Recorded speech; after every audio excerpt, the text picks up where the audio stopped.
Welcome to மிதுஸ் kitchen. இந்த 2020 வந்து மிளகு தக்காளி கீரையை பயன்படுத்தி எப்படி ஈஸியாக சட்னி ப்ரிப்பேர் பண்ணுறது அப்படிங்கிறத பற்றி நான் வீடியோ ஃபுல்லாக கவர் பண்ணியிருக்கேன். ஸோ வீடியோ ஸ்கிப் பண்ணாமல் ஃபுல்லாக பார்த்து என்ஜாய் பண்ணுங்கள். அது மட்டும் இல்லாமல் நீங்களும் உங்கள் வீட்டில் இந்த ரெசிபி ட்ரை பண்ணியும் பாருங்கள்.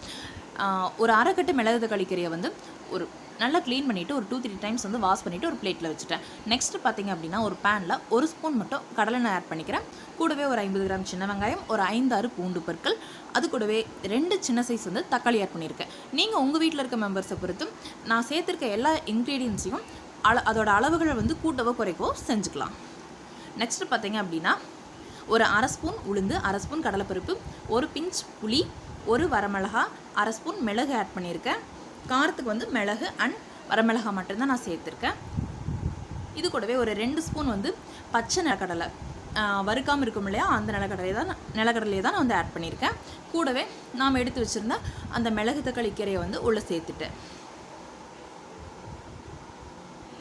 இந்த மாதிரி நல்லா ஓரளவுக்கு வதக்கி விட்டாவே போதும். அந்த மிளகு தக்காளி கீரையில் இருக்கிற அந்த ரா ஸ்மெல் எல்லாமே போயிடும்.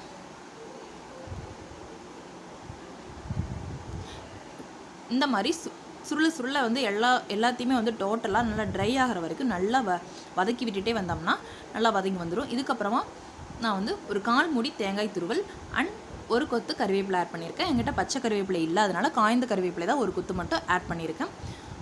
இந்த நெக்ஸ்ட்டு பார்த்திங்கன்னா இந்த ரெசிபிக்கு தேவையான அளவுக்கு கல்லுப்பு வந்து நான் சேர்த்துக்கிறேன். இது எல்லாத்தையுமே வந்து இந்த மாதிரி நல்லா வதக்கி எடுத்ததுக்கப்புறமா ஒரு மிக்ஸி ஜாருக்கு மாற்றிட்டு நம்ம அரைச்சி எடுத்துகிட்டு வந்துடலாம். சில இடங்களில் பார்த்திங்க அப்படின்னா இந்த மிளகு தக்காளி கீரையை வந்து மணத்தக்காளி கீரை அப்படின்னு சொல்லுவாங்க. கரிஞ்சிக்குட்டி கீரை, அதாவது கரிஞ்சிக்குட்டி தலை அப்படின்னு வந்து சொல்லுவாங்க. இந்த கீரையை வந்து நம்ம அந்த மாதிரி சட்னி செஞ்சு சாப்பிட்டு வரும்போது வாய்ப்புண் வந்து நல்லா ஆறும். அது மட்டும் இல்லாமல் அல்சர் பேஷண்ட்ஸ்லாம் வந்து சாப்பிட்டிங்க அப்படின்னா வயிற்றில் இருக்க அந்த புண்ணெல்லாம் வந்து ஆறிடும். ஸோ உங்கள் வீட்டில் நீங்களும் இந்த ரெசிபியை வந்து ட்ரை பண்ணி பாருங்கள்.